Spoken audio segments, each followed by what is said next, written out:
Let us consider problem number 3 under inelastic buckling. So we have a BW 450 by 55 beam with a yield stress of 414 megapascal. Is simply supported over a span of 8 meters. So meron tayong given na length which is equal to 8 meters. The beam supports a uniformly distributed dead load of 20.2 kilonewton per meter. So that includes the self-weight of the beam. So again, we have a simply supported one. And we have also a uniformly distributed live load of 43.5 kilonewton per meter. It also carries two equal dead loads. So meron tayong additional dead loads na 150 kilonewton position at third points of the beam. Adequate lateral support is provided to the beam.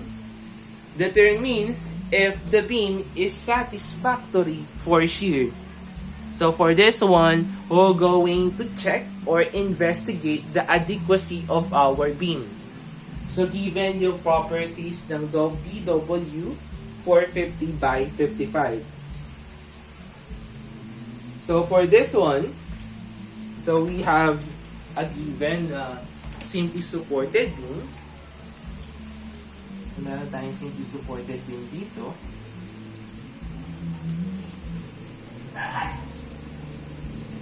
Simply supported beam. Ayan. So yung total length niya, that is equal to 8 meter. Then we have a value of our tayong WDL dito. Additionally, meron tayong WLL. So, yung WDL natin and the value of WLL.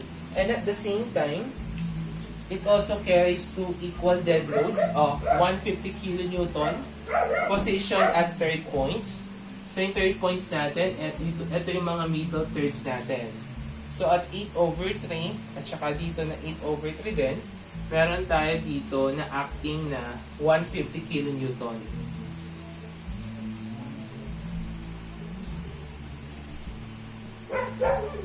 So, hahanapin natin, kukunin natin yung actual maximum shear dito sa given loadings natin, i-compare natin siya sa design shear strength, allowable shear strength. So, para mahanap natin yon, we will going to use muna yung pagkuha dun sa capacity muna natin. So, para mahanap natin yung capacity ng beam natin, so, kunin muna natin yung nominal shear strength. So, that is equal to 0.6 Fy multiplied by the area of the web multiplied by CV. So, yung critical lang dito is yung pagkuha ng CV natin. Kasi given na yung Fy mo, that is 414, yung area ng web natin, madaling na lang yan, this is only BPW. So yung CV lang yung critical dito, kasi nga, hindi naman tayo under sa W section. So, unlike that, we have a built-up section here. So yung gagamitin natin, sa pagko-compare natin ng H/TW natin, iba yung gagamitin natin criteria. Hindi natin ipagko-compare yon sa 2.24 square root of E/Fy. So, yung gagamitin natin is ibang criteria. So, let's solve first for the value of your H/TW. So, yung H natin, that is D minus 2K.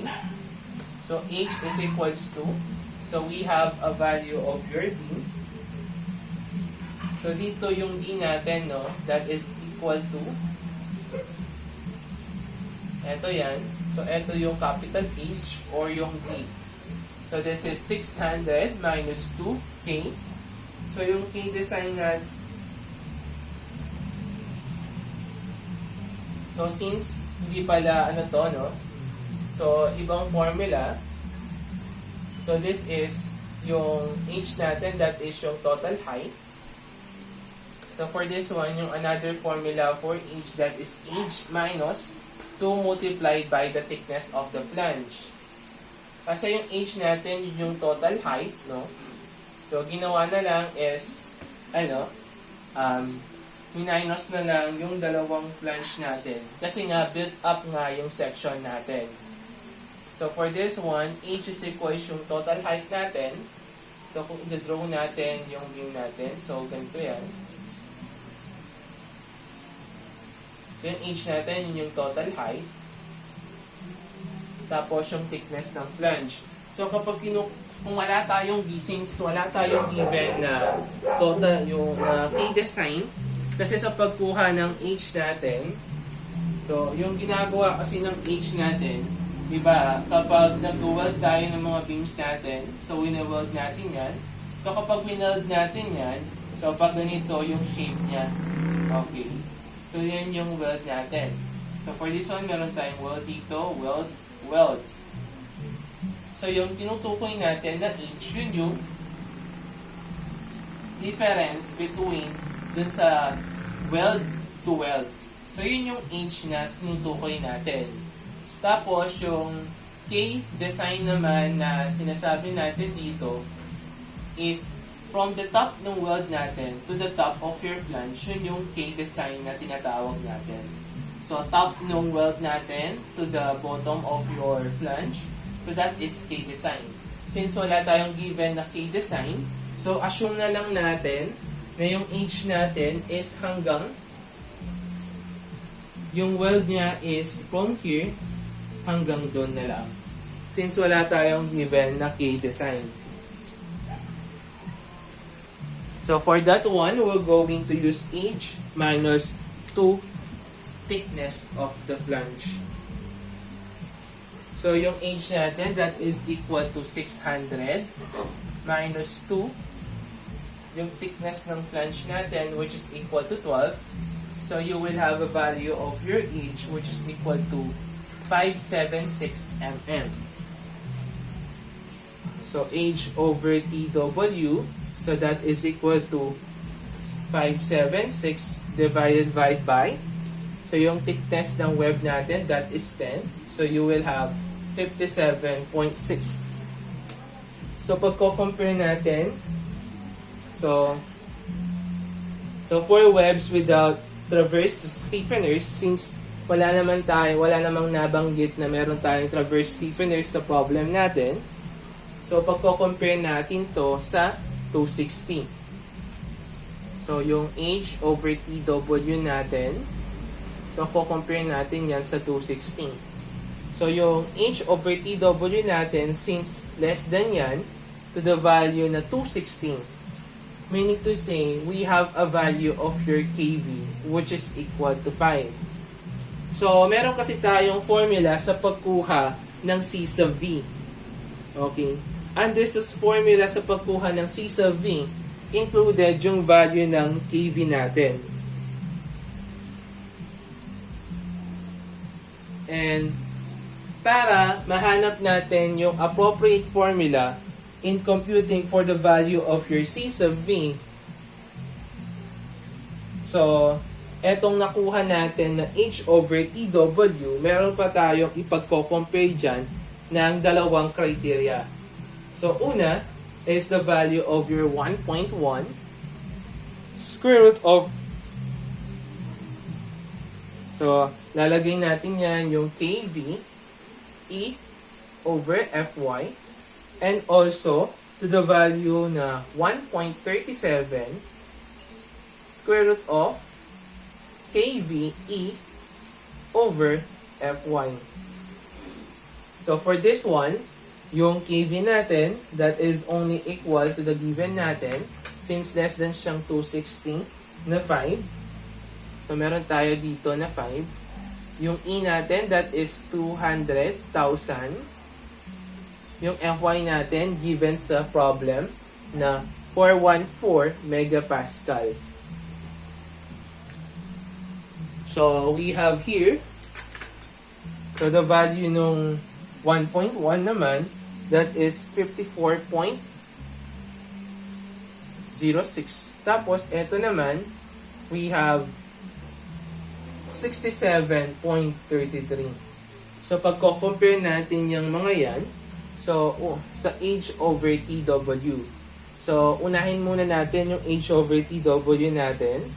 So, H over TW natin, that is 57.6. Ito naman, yung 1.37, 67.33. And yung 1.1, that is 54.6. So, compare natin yung dalawang yan. So, upon assumption, makikita natin na mas mataas yung ratio natin sa H over TW compared sa 1.1. And mas mataas naman yung 1.37 ng formula compared sa value ng H over TW. Meaning to say, nasa range ng 54.06 hanggang 67.33 yung value ng H over TW natin. Or in other words, 57.6 is less than 67.33 but greater than to the value of 54.06. So meaning to say, so makukuha natin yung CV natin by dividing yung ratios natin sa 1.1 and dito sa 57.6 o yung H over TW natin. Or by formula, so yung mga nakuha natin dito sa 1.1 kVE over Fy, i-divide lang natin siya sa H over TW natin, or yung mga nakuha natin na agad, so this is, yung una, this is 54.06, tapos yung H over TW natin, that is 57.6. So we have a value of your CV which is equal to 0.9385. So, kapag nakuha na natin yung CV natin, wala na tayong problema sa pagkuha ng nominal shear strength natin. So, we have 0.6. Yung Fy natin, we have a given na 414. Yung area ng web natin, that is D multiplied by TW. So, yung D natin dito, that is 600. Yung TW, that is 10. And yung CV natin, so that is equal to 0.9385. So, yung nominal shear strength natin, that is equal to 1,398.74 kilonewton. And for us to solve for the value of our design shear strength and the allowable shear strength, so kailangan natin yung mga reduction factor and yung safety factor natin. So for this one, for all provisions in this section, except section 507.2.1, so for this one, no, since nakuha natin yung CV, no, so yung shear naman natin dito, yung reduction factor niya is 0.90 for LRFD, and for ASD naman, we have a safety factor of 1.67 for ASD. So, hanapin na natin yung value ng VU muna natin. So, we will going to consider first yung LRFD muna. So, hanapin muna natin yung mga design shear strength natin o yung VU. So, for this one, yung VU natin, that is yung reduction factor multiplied by the VL. So, yung reduction factor natin, so given naman, which is equal to 0.90. So, this is 0.90. So, yung value ng design shear strength natin, so that is equal to 1258.87 kilonewton. And next naman, kunin naman natin yung actual naman natin, V actual. So for this one, no, since meron tayong simply supported, uniformly distributed, at saka dalawang concentrated load, so yung formulas natin yan in computing for the value of your Vmax. So yung pagkuha ng Vmax natin dito, no, okay, by formula na lang tayo, no. So yung pagkuha ng formula natin for Vmax dyan, so we have, siyempre, by superposition method, so kunin natin yung, so combination to ng uniformly distributed at saka dalawang concentrated load. So for that one, no, sa uniformly distributed, yung maximum shear is WL over 2. Kapag naman dalawang concentrated load acting at middle thirds, so that is plus P. So ito yung formula in computing for the V maximum. So for this one, in computing for the V actual under LRFD, kunin muna natin yung value ng factored loads natin. So for this one, we have 1.2 dead load, W dead load, plus 1.6 W live load.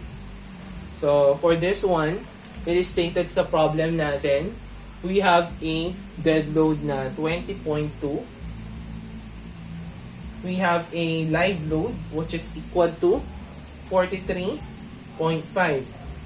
So yung given ultimate load natin dito,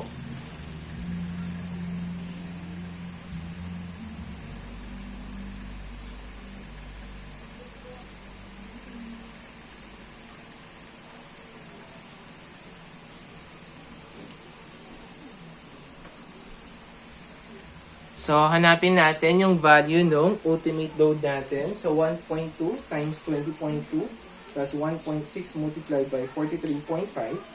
So, you will have a value which is equal to